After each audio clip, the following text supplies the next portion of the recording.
31 December ছাত্রদের নেতৃত্বে জুলাই ঘোষণাপত্র দেওয়ার কথা ছিল। পরবর্তীতে সরকার এই বিষয়ে সবার সাথে কথা বলে এই ঘোষণাপত্র দেওয়ার ব্যাপারে উদ্যোগ নেওয়ার ঘোষণা দেন এবং গত 15 দিন 12-13 দিন আমরা যে এই ঘোষণাপত্র ছাত্রদের যে ঘোষণাপত্র আছে সেই ঘোষণাপত্র অবলম্বনে ঘোষণাপত্র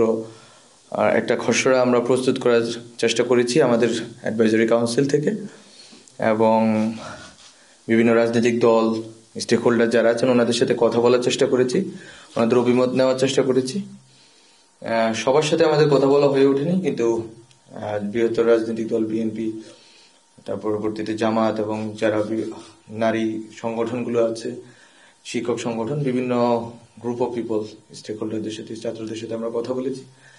যেটা জানতে পেরেছি যে তারা সবাই প্রোক্লেমেশনের বিষয়ে একমত আছেন যে ঘোষণাপত্রটি দিতে হবে, কিন্তু ঘোষণাপত্রটি কবে এবং ঘোষণাপত্রটির ভিতরে কি কি কন্টেন্ট থাকবে সেই বিষয়ে এখন আমরা ঐকমত্যে পৌঁছাতে পারিনি। ফলত আমরা আগামী বৃহস্পতিবার আশা করি সবাই মিলে সর্বদলীয় একটি বৈঠক হবে। বৈঠকের স্থান এখন নির্ধারিত হয়নি, কিন্তু বৈঠকটি হবে এবং যাদের সাথে আমাদের যোগাযোগ হয়েছে ইতিমধ্যে রাজনৈতিক দল এবং বিভিন্ন পক্ষ, তাদের অলরেডি আমরা বলেছি বা তাদের কাছ থেকে এক ধরনের বক্তব্য পেয়েছি যে এইভাবে করা সম্ভব, এবং আশা করি আগামী পরশু বৃহস্পতিবার এই বৈঠকের ভিতর দিয়ে একটা ঐকমত্যের ভিত্তিতে একটি দলিল প্রণীত হবে এবং সেদিনেই আমরা কবে ঘোষণাপত্রটি জারি করব এবং সরকার কিভাবে ঘোষণাপত্রটি জারি করার ক্ষেত্রে ভূমিকা রাখবে তা স্পষ্ট হবে।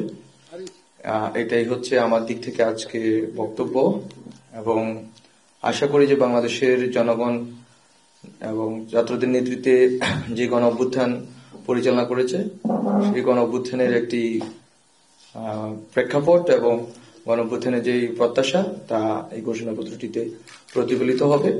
এবং সকল রাজনৈতিক দল এবং পক্ষের মতামত নিয়ে ঐকমত্যের ভিত্তিতে এই ঘোষণাপত্রটি প্রচারিত এবং ঘোষিত হবে।